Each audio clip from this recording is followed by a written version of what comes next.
capítulo 4, versículo 1 diz: quando, pois, o Senhor veio a saber que os fariseus tinham ouvido dizer que ele, Jesus, fazia e batizava mais discípulos que João, se bem que Jesus mesmo não batizava, e sim os seus discípulos, deixou a Judéia, retirando-se outra vez para a Galiléia, e era-lhe necessário atravessar a província de Samaria. Chegou, pois, a uma cidade samaritana chamada Sicar, perto das terras que Jacó dera a seu filho José. Estava ali a fonte de Jacó, cansado da viagem. Assentara-se Jesus junto à fonte por volta da hora sexta. Nisto veio uma mulher samaritana tirar água. Disse-lhe Jesus: dá-me de beber, pois seus discípulos tinham ido à cidade para comprar alimentos. Então lhe disse a mulher samaritana: como sendo tu judeu, pedes de beber a mim, que sou mulher samaritana, porque os judeus não se dão bem com os samaritanos? Replicou-lhe Jesus: se conheceras o dom de Deus, e quem é o que te pede, dá-me de beber, tu lhe pedirias e ele te daria água viva. Respondeu-lhe ela: Senhor, tu não tens com que tirar, e o poço é fundo, onde, pois, tens a água viva? És tu, porventura, maior do que Jacó, nosso pai, que nos deu o poço do qual ele mesmo bebeu, e bem assim seus filhos e seu gado? Afirmou-lhe Jesus: quem beber desta água tornará a ter sede, aquele, porém, que beber da água que eu lhe der, nunca mais terá sede, pelo contrário, a água que eu lhe der será nele uma fonte a jorrar para a vida eterna. Disse-lhe a mulher: Senhor, dá-me dessa água para que eu não mais tenha sede, nem precise vir aqui buscá-la. Disse-lhe Jesus: vai, chama teu marido e vem cá. Ao que lhe respondeu a mulher: não tenho marido. Replicou-lhe Jesus: bem disseste, não tenho marido, porque 5 maridos já tiveste, e esse agora que tens não é teu marido. Isso disseste com verdade. Senhor, disse-lhe a mulher: vejo que tu és profeta. Nossos pais adoram neste monte, vós, entretanto, dizeis que em Jerusalém é o lugar onde se deve adorar. Disse-lhe Jesus: mulher, podes crer-me que a hora vem, quando nem neste monte, nem em Jerusalém adorareis o Pai. Vós adorais o que não conheceis, nós adoramos o que conhecemos, porque a salvação vem dos judeus. Mas vem a hora que já chegou em que os verdadeiros adoradores o adorarão o Pai em espírito e em verdade, porque são estes que o Pai procura para seus adoradores. Deus é espírito, e importa que os seus adoradores o adorem, o adorem em espírito e em verdade. Pai, fala ao nosso coração nessa manhã, tenha a liberdade de ministrar as nossas vidas, que o Teu Espírito Santo, ó Deus, nos ensine mais uma porção da Tua palavra, e que isso seja alimento para os nossos ouvidos e alimento para o nosso coração. Em nome de Jesus. Amém. Irmãos, viver ou ter a percepção de viver em alegria, segundo os padrões de Deus, na verdade é um grande desafio para nós. Talvez seja um dos maiores paradigmas que nós tenhamos dificuldade de entender. E sempre quando nós nos depomos com um princípio, com uma verdade, onde Jesus está quebrando um paradigma nas nossas vidas, é muito difícil a gente largar, a gente soltar as rédeas do paradigma pelo qual nós já tínhamos. Então, quando a gente pensa sobre alegria, quando a gente pensa sobre viver uma vida de alegria, é quase que impossível nós não deixarmos nos levar ao pensamento do que é felicidade e do que é alegria nos padrões desse mundo.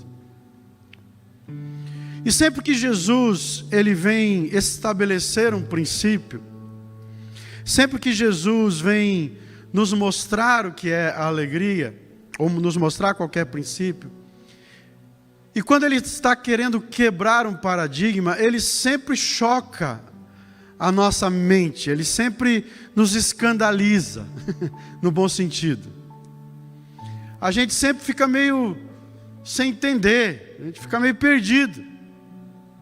Mais ou menos o que aconteceu quando ele estava falando com o Nicodemos. Ele chega para Nicodemos e diz: Nicodemos, vos é necessário nascer de novo. Mas o que é nascer de novo? Ele disse, nascer da água e do Espírito. Mas o que é esse nascer? Eu tenho que voltar para a barriga da minha mãe. O que isso significa? Porque Jesus pega uma verdade estabelecida na nossa cabeça e Ele simplesmente joga no lixo. E aí Ele destrói todo o pensamento, destrói toda a maneira de pensar. E quando está tudo em ruínas, e quando está tudo no chão, aí Ele começa a construir um novo pensamento. Então Ele não faz uma reforma do velho. Ele quebra o velho e faz o novo. E o problema maior é que eu e você pegamos essa maneira de pensar e a gente não quer soltar ela. A gente quer ficar agarrado nessa... Não, mas eu nasci assim, eu cresci assim, eu vou morrer assim, eu sou Gabriela. Não, mas eu aprendi assim, quando era pequeno, na igreja, era assim que fazia, é assim que eu aprendi, é assim, é assim. E a gente não consegue se libertar dos paradigmas da nossa vida. Então, entender que a alegria vem da emoção, porém ela também vem da razão, é além da nossa maneira de pensar. Como é que eu posso entender que eu vou ser alegre? Porque eu sempre estou dependendo de algo externo ou de algo que aconteça para que eu me sinta alegre. Não é assim que nós somos? Teu time faz o gol, né? O meu, como só sofre, né? Então você espera algo exterior para que aconteça algo no interior. Você ganhou um presente, um carro. Aí vem o carnê, né? Cai o semblante. Então, quando nós escutamos que a alegria está ligada à emoção, não tem nada errado com a emoção, mas que ela também é produto da razão, não faz sentido na nossa cabeça. Não é assim? E o que nós queremos ver nesse texto, e o que eu disse que nós vamos parece que nós vamos sair do assunto, mas nós vamos fechar ele domingo que vem, vai fazer sentido na tua cabeça, é que nós vamos falar sobre adoração. Porque a adoração é o banquete da alegria. É o lugar onde a gente senta na mesa do rei e a gente se delicia com o rei e com o banquete dele. Porque uma coisa não tira a alegria das outras. A presença do rei é a mais importante. Mas nós nunca podemos esquecer que nessa mesma mesa, onde o rei senta, ele nos serve um banquete. Por isso que a mulher disse o quê? Senhor, deixa eu ficar que nem um cachorrinho. Eu tenho 3, né? Aí na hora da comida, fica ali, esperando para ver se cai alguma coisa. Então deixa pelo menos eu ficar com um cachorrinho, porque eu vou estar na tua presença, mesmo que numa posição inferior, e a qualquer momento cai uma migalha. Mas nós não fomos chamados para sermos cachorrinhos, nós fomos chamados para sentar na mesa. Então, Jesus vem trazendo um paradigma sobre a adoração, e é a primeira vez que Jesus trata sobre esse assunto, que quebra toda a compreensão religiosa, seja daquela época, como da nossa época. Por quê? Porque Jesus chama para a adoração os improváveis.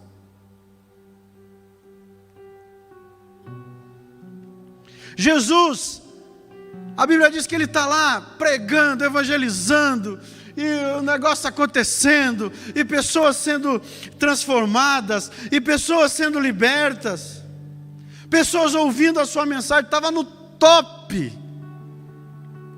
Como é que chama lá no trend top do Twitter, do Instagram, do Face? As pessoas vindo e querendo se batizar. E as pessoas, e já tinha mais gente querendo se batizar do que na época de João Batista.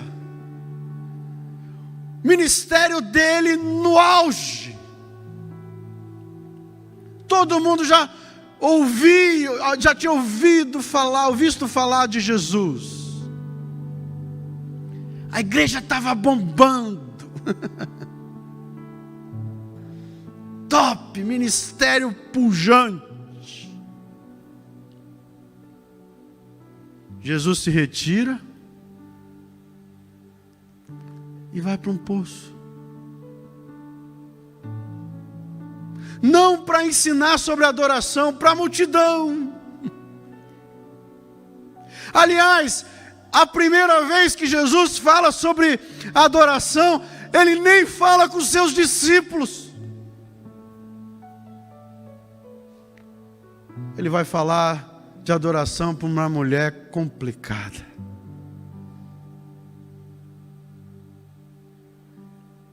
Primeiro, mulher. O que nessa época era muito complicado. Você está sozinho num poço falando com uma mulher. Segundo, samaritana. Samaritanos eram um povo que o judeu desprezava mais do que os outros. Porque os samaritanos eram o povo do Reino do Norte, que casou-se com os povos dos quais eles foram levados cativos. E como eles não eram recebidos bem pelos judeus, eles tiveram lá em Samaria a sua capital. E como eles não reconheciam os profetas, eles só aceitavam o Pentateuco. Gênesis, Êxodo, Levítico, os Números e Deuteronômios. Então eles rejeitavam toda a história do Velho Testamento, eles rejeitavam toda a revelação de Deus através dos profetas, e eles aceitavam somente os 5 primeiros livros da Bíblia, escritos por Moisés. E lá em Samaria, eles fizeram o seu templo e a sua maneira de adorar. Ou seja, o judeu não suportava esse povo. E Jesus está na terra ensinando sobre a verdadeira adoração, não para os seus discípulos, não para a multidão, para a igreja que estava bombando, mas ele procura um coração de adorador numa mulher de vida duvidosa.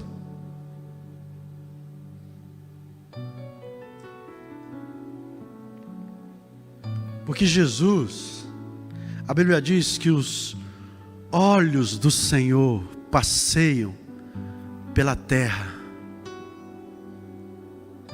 para procurar os corações que de verdade, que verdadeiramente são dele. E ele chega. E eu e você, às vezes, assim como essa mulher, precisamos de choques espirituais para a gente entender princípios tão importantes. Provavelmente, se fôssemos eu e você, nós não perderíamos tempo com aquela mulher, nós não teríamos tempo para aquela mulher, porque afinal de contas nós tínhamos muitos afazeres. E assim é o Evangelho. E a primeira lição que a gente aprende sobre adoração, nessa história, é que adoração tem a ver com a vida real. Eu sempre lidei, e adoração é mais do que isso, né? Mas eu sempre lidei com a área da música na igreja. E um tempo eu fiquei meio azedo, com uma proposta de adoração, sabe, zen.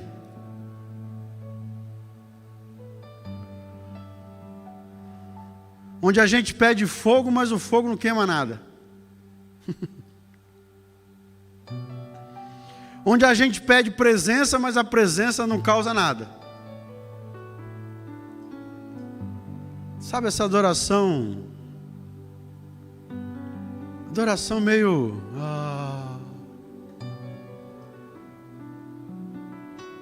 Porque a adoração, ela pode ser contemplativa, deve ser, mas ela tem a ver com a vida real. Jesus estava sentado num poço, bebendo água, coisa real. Ele estava com sede, tendo uma conversa franca com uma mulher. Ele estava cansado, coisa de verdade.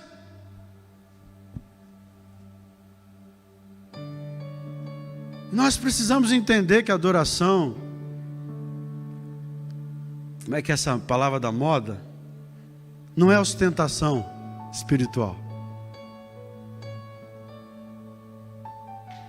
Adoração é real.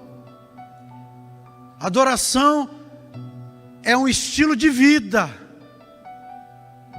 Adoração não é um culto somente. É um estilo de vida. Nós temos visto, irmãos, a Bíblia diz que de Deus nada de ruim acontece. Deus é luz, não há variação de sombra nem dúvida sobre Ele. Mas deixa eu te ensinar uma coisa. Deus usa as coisas para nos ensinar algumas coisas.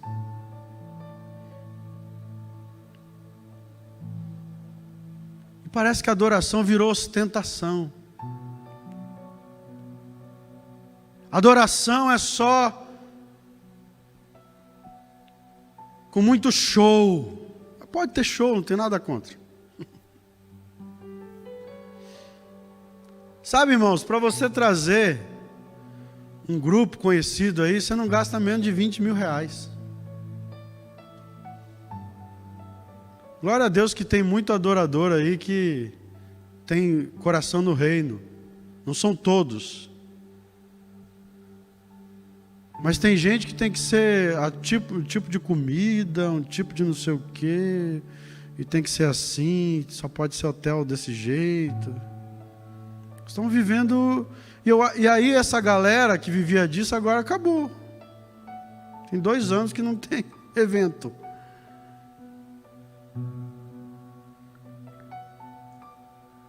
Jesus para e diz o seguinte: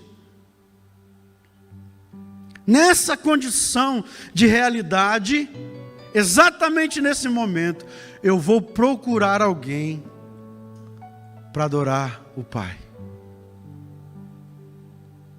E aí ele encontra uma mulher. E eu vou mostrar aos meus discípulos como o meu Pai procura adoração no meio da vida real.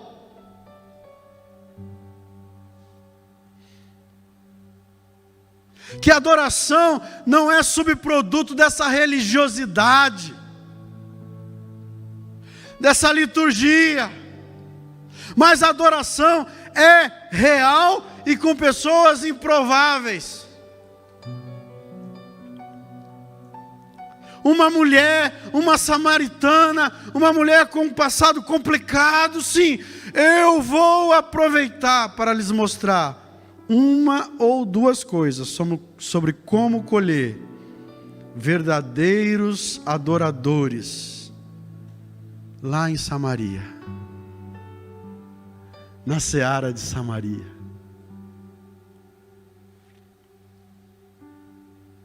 Às vezes a gente não consegue entender isso. Às vezes nós não conseguimos entender qual é o nível que Jesus quer nos levar, para nós entendermos o que é a verdadeira adoração, e que Jesus está procurando um coração, e esse coração pode ser o teu.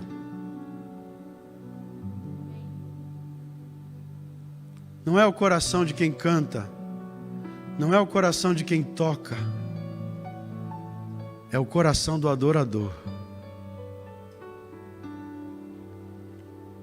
Então eu chamo esse primeiro ponto da minha mensagem como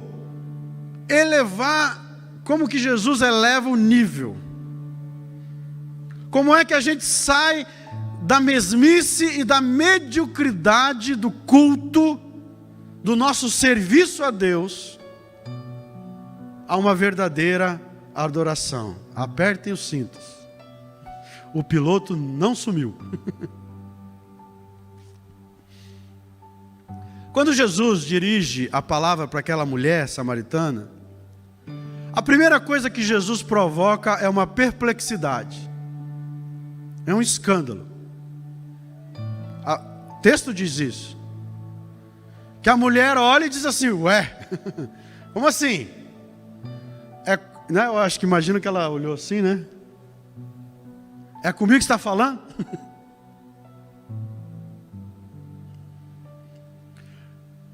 Quando essa conversa, esse diálogo começa, nós podemos fazer uma figura de linguagem aqui para tentar entender essa conversa, de que existiam dois níveis ali. A mulher, vou pegar aqui para não atrapalhar o pessoal da gravação, senão eles ficam perdidos. Essa mesa aqui vai ser a mulher, tá? E eu vou ser Jesus. A mulher está no nível dessa conversa.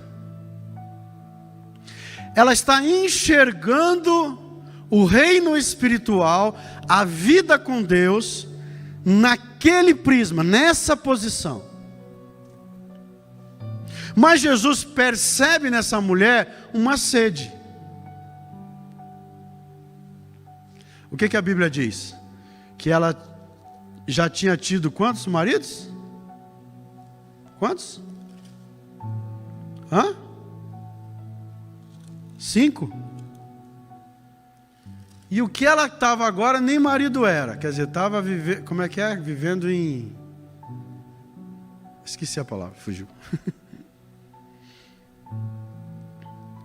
Então, havia uma sede de relacionamento.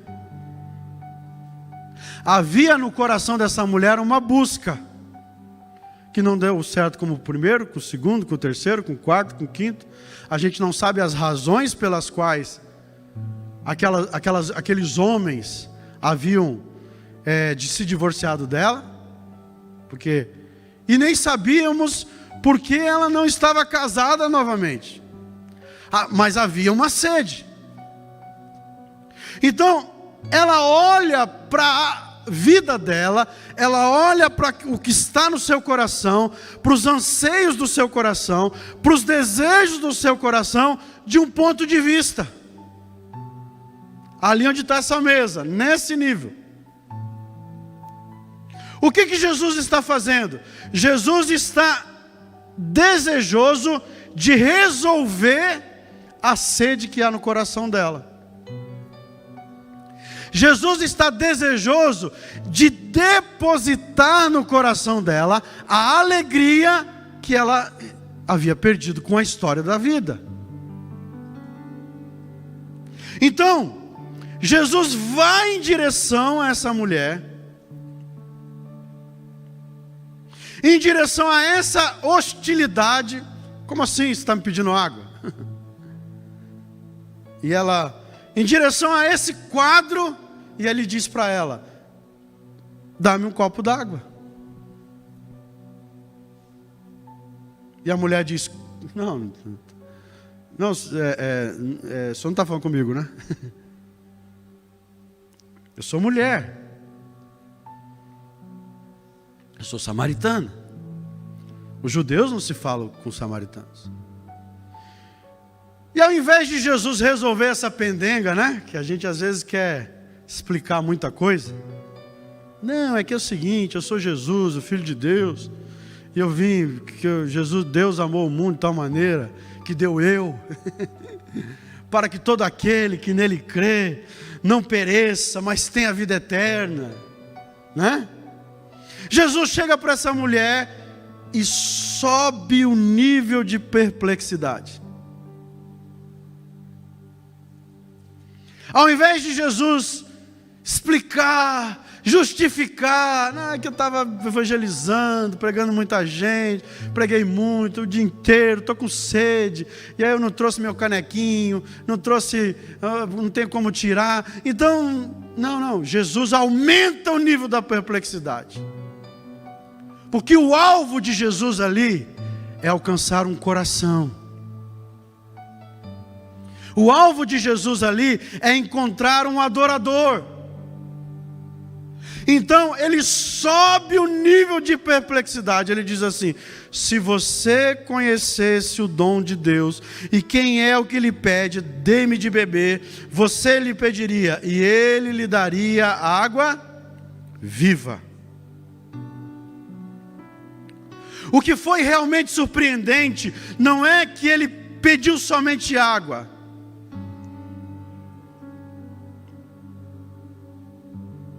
mas que ela não pediu a ele. Quando Jesus diz assim: olha, se você soubesse quem sou eu, não seria eu que pediria água para você, é você que pediria água para mim. E ele se chama, ele diz que ele tem água viva, e ele chama essa água viva de dom de Deus. Só que o problema é que essa mulher, ela não consegue atingir essa altura, porque a mentalidade, o paradigma que nós temos, ele nos impede de olhar além.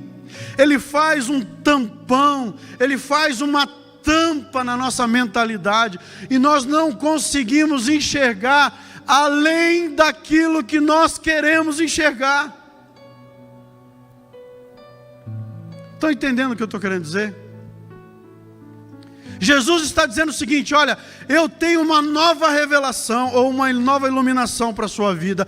Eu quero mostrar o evangelho simples para você. Eu quero mostrar para você o que é verdadeira adoração. Mas você não consegue olhar. Você não consegue tirar a cabeça da panela. Você não consegue olhar para fora da casinha. Você só acha que adoração é isso. Você só acha que adoração tem um aspecto. A mulher não consegue atingir essa altura. E ela diz simplesmente: como é que o Senhor pode dar-me água, se nem mesmo você tem um balde? Parece conversa de doido. Porque Jesus está falando de outra coisa. E sabe, irmãos, às vezes com a nossa vida, a nossa mentalidade faz a gente ter conversa de Jesus que parece que a gente é doido. Porque Jesus está dizendo uma coisa e nós não estamos entendendo.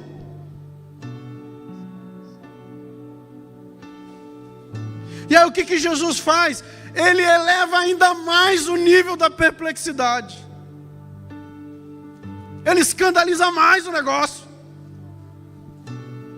Ele diz assim: quem beber dessa água tornará a ter sede. Aquele, porém, que beber da água que eu lhe der, nunca mais terá sede. Pelo contrário, a água que eu lhe der será nele uma fonte a jorrar para a vida eterna. Agora lascou tudo. Agora a mulher não entendeu mesmo. Você não tem balde. Você está falando comigo. Não era para você estar falando. Aí você me pede água. Tá bom, vou te dar água. Mas aí você diz que você tem água. Então por que você pediu? E se você pediu, agora você está dizendo que a água que você tem eu tomo e nunca mais vou ter sede. Que raio de água é essa? São conversas diferentes. A nossa relação com Jesus precisa entrar na sintonia. Estamos desintonizados. Jesus está falando uma coisa, nós estamos dizendo: mas e água? Como é que você vai pegar água? Enchendo a paciência de Jesus. Ainda bem que a dele não enche. Porque nós não chegamos no mesmo nível. Ele aumenta a perplexidade, porque além de não ter balde, ele diz que a água vai satisfazer para sempre. Ou seja, uma água milagrosa. E mais ainda, e essa água que está dentro dele vai virar dentro de mim, não só vai matar a minha sede, como vai virar uma fonte. E vai matar a sede de outros. Pirou. Eu arrumei um judeu louco. Tem uma coisa errada. E às vezes nós não estamos entendendo o que Jesus está dizendo. Mas o que significa isso? O que Jesus está querendo ensinar? Primeiro, eu acredito que essa fonte está falando a respeito de duas coisas.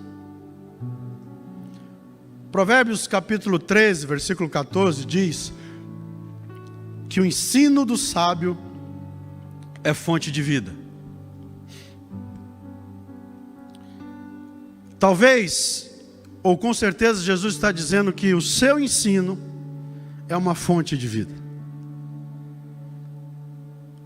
E quando eu e você estamos cansados, como Jesus estava, nós podemos nos sentar junto à fonte, aprender com aquele que é manso e humilde de coração. E isso vai transformar a nossa vida. Jesus diz em João capítulo 6, versículo 33, a palavra que eu vos tenho dito são espírito e vida. Tem muito crente sofrendo porque não senta do lado da fonte para tomar água.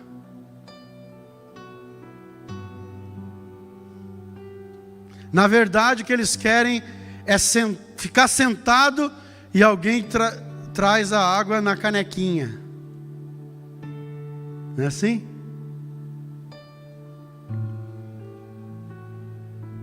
Mas sabe qual é o lugar que se traz água na canequinha? É quando você é escravo. Porque quando você é escravo, você não tem direito nem de buscar sua própria água.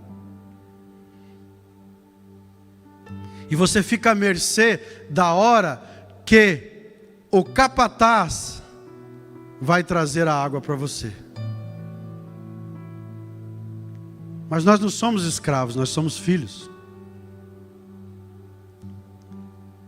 E o filho, a hora que ele tem sede, ele faz o quê? ele bebe água. Se ele quiser gelada, vai na geladeira. Se ele quiser normal, ele vai no... Ele não fica assim, mamãe, posso tomar água? Papai, posso tomar água?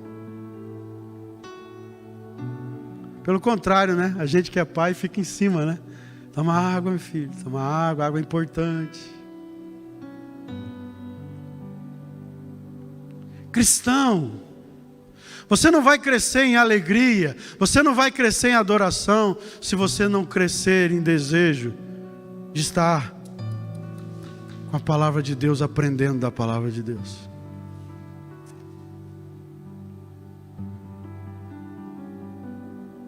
A segunda figura que eu entendo dessa água, e é um paralelo maravilhoso, é o que está escrito em João capítulo 7, versículo 37 a 39. Se alguém tem sede, vem a mim e o quê?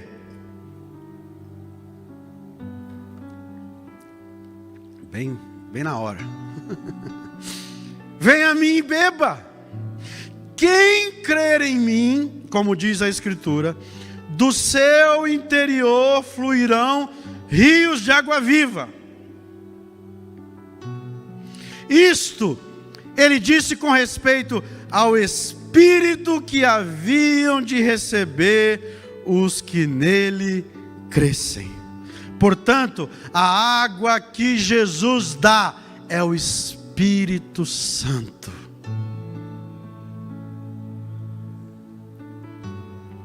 A presença do Espírito de Deus na minha vida, a presença do Espírito de Deus na sua vida, elimina a frustrante sede da alma.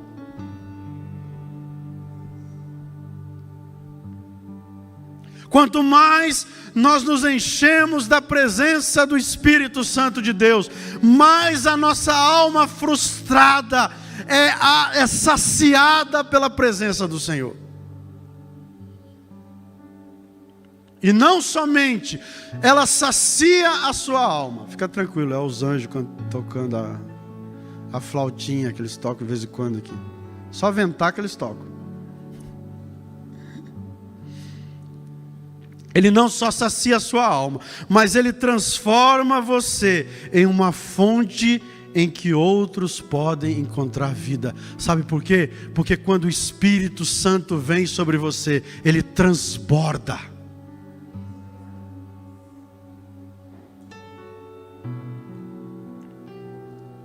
Então o que nós podemos entender? Que o ensino de Jesus satisfaz a nossa alma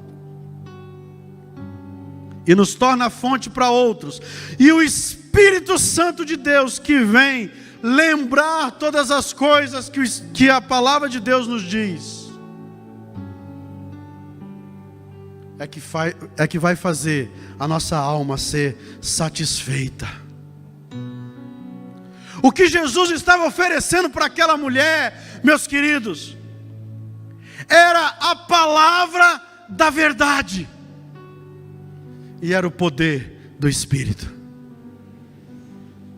O que Jesus está oferecendo para qualquer um de nós, pecadores tais como essa mulher, talvez não com o mesmo pecado, mas pecadores, é uma palavra da verdade e é o poder do Espírito Santo. Nunca deixe de buscar a palavra da verdade. Nunca deixe de buscar o poder do Espírito Santo sobre a sua vida. Porque quando eu e você bebemos da verdade, ela não é uma verdade seca. Ela não é uma verdade sem vida. Ela não é uma verdade sem poder, ela é uma verdade encharcada pelo Espírito vivificador de Deus. A palavra da promessa e o poder do Espírito são a água viva oferecida ao coração dessa mulher samaritana. A palavra da promessa e o poder do Espírito é a água viva oferecida ao seu coração. Quem tem sede, venha a mim e beba. E beba. Mas Jesus não para por aí com essa mulher. Mais um pouquinho, tá? Era para eu já estar encerrando, mas puxa vida, tem tanta coisinha aqui. Porque ela não consegue entender. Ela não consegue enxergar além dos seus 5 sentidos. Como eu e você. Quando eu e você recebemos a palavra só na alma, não faz sentido. Porque não tem nada a ver com o que eu vejo, não tem nada a ver com o que eu escuto, não tem nada a ver com o que eu toco, não tem nada a ver com o que eu sinto com o meu nariz, com a minha língua. Então não faz sentido. Então ela diz para Jesus: Senhor, dá-me dessa água para eu não precisar voltar aqui. Não está lá naquele nível ainda. Jesus está falando uma coisa, ela está dizendo: então me dá essa água, porque eu não preciso voltar aqui, essa trabalheira, puxar água, leva a água para casa. Essa água vai resolver minha vida. Mas Jesus não desiste. Jesus colocou os olhos salvadores sobre aquela mulher. Ele tinha um objetivo: criar uma adoradora em espírito e em verdade. Então ele vai no ponto mais sensível. Ele diz: vai lá e chama seu marido. Uh-oh. Uh-oh.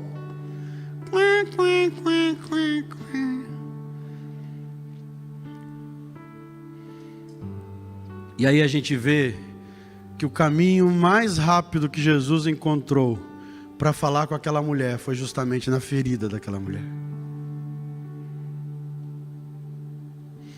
Porque Jesus desnuda a vida daquela mulher com aquela pergunta, ou com aquele pedido.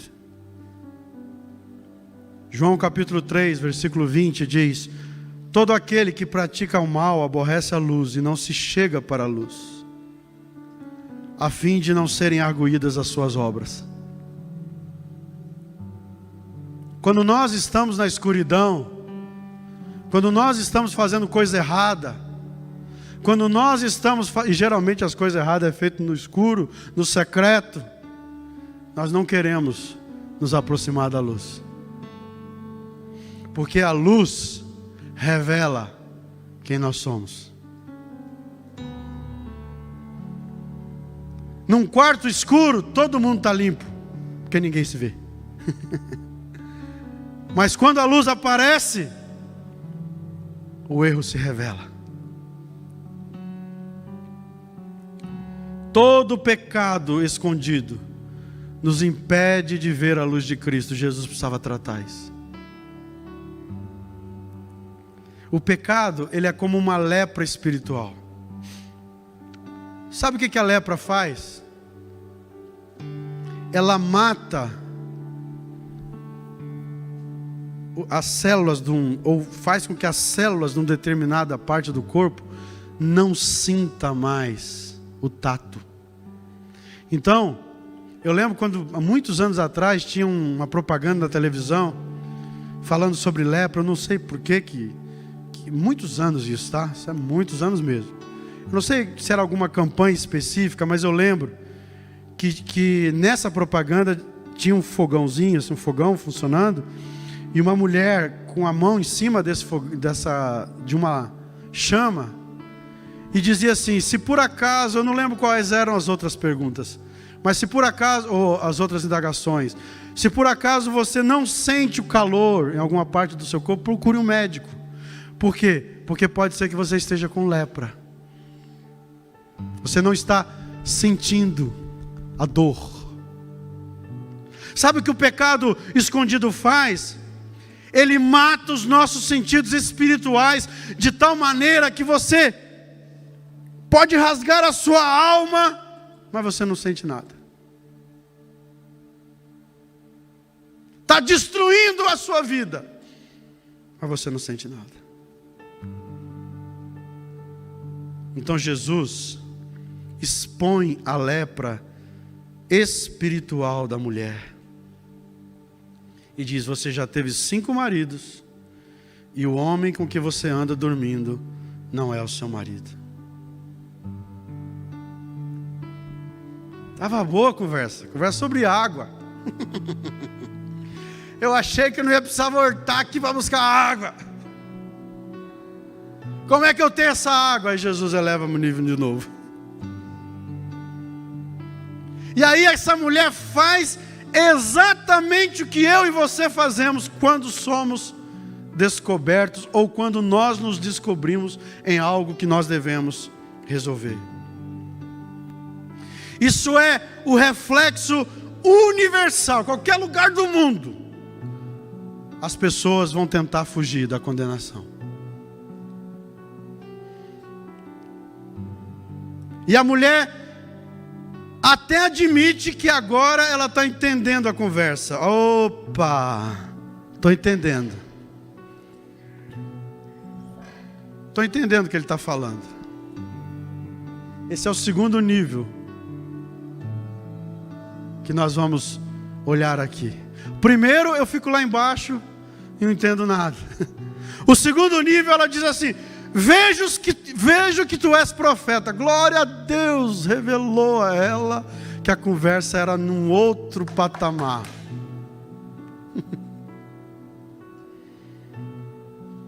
Só que ao invés dela continuar nesse patamar, ela olha o patamar e volta para baixo. E ela diz assim: nossos pais adoravam no monte. Que conversa louca é essa? Vocês, entretanto, dizem que é em Jerusalém. Qual é o lugar que o Senhor deve adorar? O que o Senhor me diz sobre isso? Mas Jesus não estava falando sobre isso. Jesus estava falando dos 5 maridos. Do cara que ela vivia agora.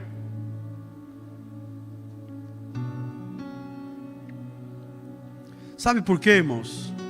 Porque um animal, quando ele é preso na armadilha, ele arranca a própria perna para escapar.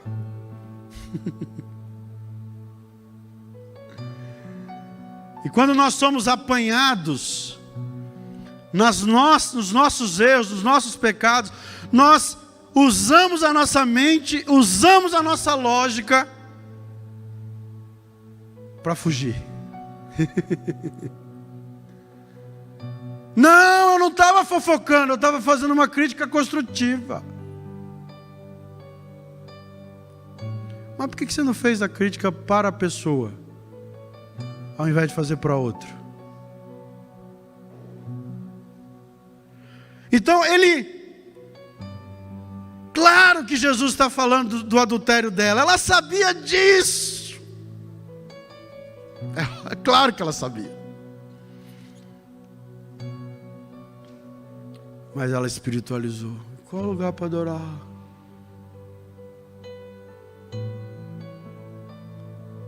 Que conversa é essa? Conversa evasiva. Própria de quem foi pego com a boca na botija. Eu não sei o que significa essa expressão, mas eu sempre usei. Minha mãe me ensinou. Só que não tem como se livrar do caçador de almas.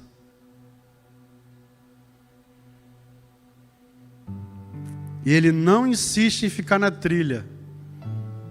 Ela sabe do que eu estou falando. Mas ele continua seguindo a sua caça, caçando o coração daquela mulher.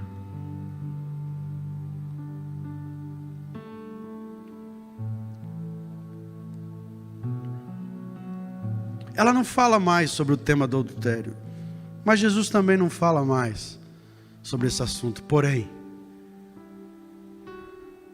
quando ele fala sobre esse assunto, ele consegue alcançar o coração dela.